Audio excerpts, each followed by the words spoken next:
Hey, what's happening, boys and girls? Bo McBrayer here from Fantasy Pros, and I got your Week 16 semifinal in the fantasy football playoffs.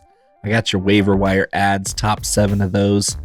But first, if you want a chance to win a signed Jackson Smith and Jigba Seahawks helmet for free, courtesy of our friends at pristineauction.com, all you need to do is head to fantasypros.com/contest, complete the form, and either download the Fantasy Pros My Playbook app, leave a review for the podcast, or follow us on X, Instagram, or TikTok at Fantasy Pros. The more actions you complete, the more entries you receive. We will be announcing a winner right here on the podcast. If you're watching on YouTube, be sure to subscribe and turn on those notifications so you can be alerted when new episodes are up and to claim your prize. Well, let's jump right into it. Week 16 is the fantasy football semifinals. If you win this week, you're in the finals, and in most leagues, you're in the money. So let's get at her. Top 7. At number 7 is a guy who I've been high on as a streamer in these fantasy playoffs, a streaming quarterback, that is. And after his debacle in Philadelphia this last week, you won't have to spend as much fab on him. We're talking about Russell Wilson of the Pittsburgh Steelers. The Steelers were kind of exposed by the Eagles. The Eagles' defense is for real. It is nasty. They are so tough on quarterbacks. Russell Wilson only managed to get 10 fantasy points against the Eagles in Philly. Well, he's got the Ravens and the Chiefs. It's a friendlier matchup, despite those two teams being obvious playoff contenders. This is a friendlier matchup in your semifinal and the championship rounds for Russell Wilson. And we might even see George Pickens come back from that hamstring injury. I think Russell Wilson's a sneaky little upside pick here. He's got a safe floor against a more friendly defense in the Baltimore Ravens that have had a lot of lapses on the backside of coverage this season. Russell Wilson likes to throw the bombs, and he's better at it when Pickens is on the field. So I think Russell Wilson, less fab than will be required. If he had done well against Philly, we'd be talking about a higher pick and having to spend more fab. But Russell Wilson, I think a little discount will do us well. So let's go out there and stream that quarterback. At number 6, Kendre Miller of the Saints. Alvin Kamara strained his groin in the third quarter on Sunday. And that is honestly, I said that the Saints should have shut down Kamara already just to be safe. They just extended their star running back, one of the best running backs of all time, honestly.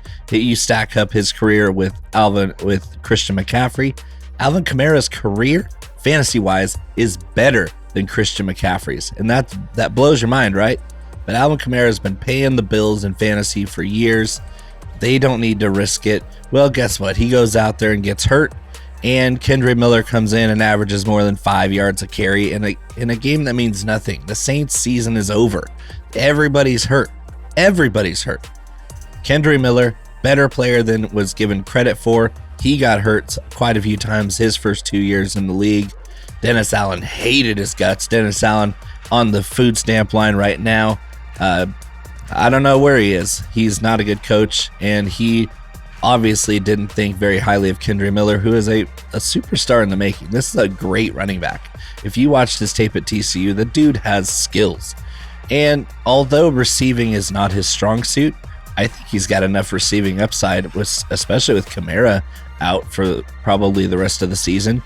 The Saints need to see what they have in Kendre Miller. Who else are they going to give the ball to these final weeks? I say Kendre Miller is a great upside pick as a flex play, and if he starts seeing a little bit more receiving work, he could be RB2 going forward. All right, at number 5, Rashod Bateman. Shoddy B is the truth. Yeah, he was a first-round pick out of Minnesota and a no-doubter first-round pick out of Minnesota. And he got hurt a bunch of times. He's a route technician. He's fast. He's quick. He runs amazing routes. He crushes zone coverage. And guess what? Lamar Jackson forces most defenses to stay in zone coverage, because if you run man-to-man, Lamar's just going to run all over you. He's going to run every chance he gets. Well, since they're running zone, Lamar's muse has been Rashod Bateman this season. 2 more touchdowns on Sunday. This guy is a must-add at wide receiver. The Ravens are a legit team. They're a legitimate championship team. They're on the way there, and Rashod Bateman is going to take them there as their lead receiver right now. He and Zay Flowers are both exciting playmakers. Mark Andrews is unthawing still. Lamar Jackson, Derrick Henry, this offense is going to be in scoring position so often, and Rashod Bateman seems to be the red zone weapon of choice for Lamar Jackson. Take the guesswork out of waiver wire decisions with FantasyPros Waiver Assistant.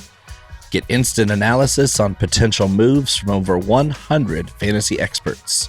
Discover both the weekly and rest of season impact for every waiver ad. Visit fantasypros.com/myplaybook or download the Fantasy Football My Playbook app to optimize your roster today.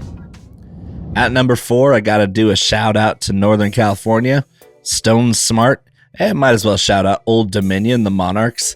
Stone Smartt, a super athletic tight end. Justin Herbert's favorite weapon right now. I mean, Quentin Johnston's making big plays again, but this offense is not really that exciting. It's kind of a boring offense. Jim Harbaugh is just he's going to keep it close to the vest, limit turnovers, run the ball. Justin Herbert's still having a great season, and despite Will Dissly being out, Stone Smartt, hyper athletic, not a blocker. That's a good thing in fantasy. Stone Smartt, the last good receiver on this team. I think he's got a lot of upside going forward, especially if you have a tight end premium scoring setting. Stone Smart's a must-add on the waiver wire at number 4. At number 3, a little controversial from a few weeks ago, but except for his Thanksgiving Day kind of dud against the Giants, Cooper Rush has been a fantasy QB1. Yeah, that Cooper Rush. They're throwing the ball a lot, and honestly, this has been a rainbow-sprinkled, funfetti cupcake schedule for the Dallas Cowboys. They're still not mathematically eliminated, and so they're still going to air it out. Cooper Rush loves to feed CeeDee Lamb. He will keep doing that, and they get another easy pass defense to exploit. The Tampa Bay Buccaneers give it up. They've been giving it up all year against the run and pass. Usually that's a pass funnel defense. It's just a funnel. They're giving up scoring run or pass. And that is actually a good thing for the Dallas Cowboys offense, because Rico Dowdle has been a fantastic RB1 for the Cowboys down the stretch since they've been only giving Zeke Elliott a couple carries a game. Rico Dowdle's been fantastic. And that means they can run play action off Rico Dowdle and feed CeeDee Lamb more. And Cooper Rush has been scoring fantasy points in bunches. So yeah, Cooper Rush at number 3, not that controversial. When it was a 4 weeks ago, when I said this would happen, it was very controversial. Now look where we're at. Cooper Rush is a potential league-winning fantasy quarterback streamer. At number 2, Sincere McCormick of the Raiders. He's the starter in earnest. Best of the bunch. I mean, obviously, when you have a running back room with an injured Zamir White, an injured Alexander Madison, and a very, very old Amir Abdullah, Sincere McCormick can't help but be the best of this bunch. And guess what? His semifinal and final matchups for fantasy, the Jaguars and the Saints. Wheels up. Sincere McCormick, we've been saying it for weeks now, is going to have that Zamir White from last year type run.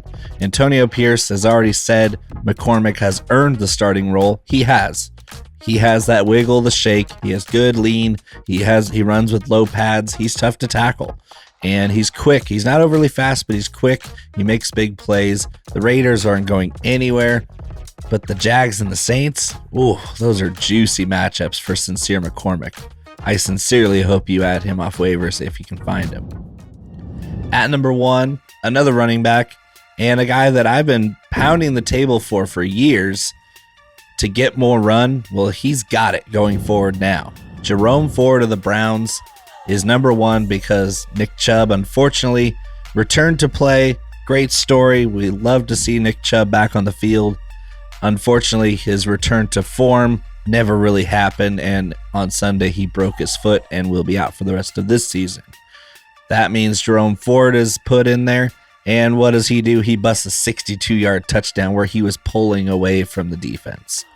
He's an incendiary playmaker. He's a great receiver. The Browns are going to air it out. They're going to run aggressive plays. They have nothing to lose. They have 3 wins this year. No, but the Browns only care about just playing their hearts out for the rest of the season.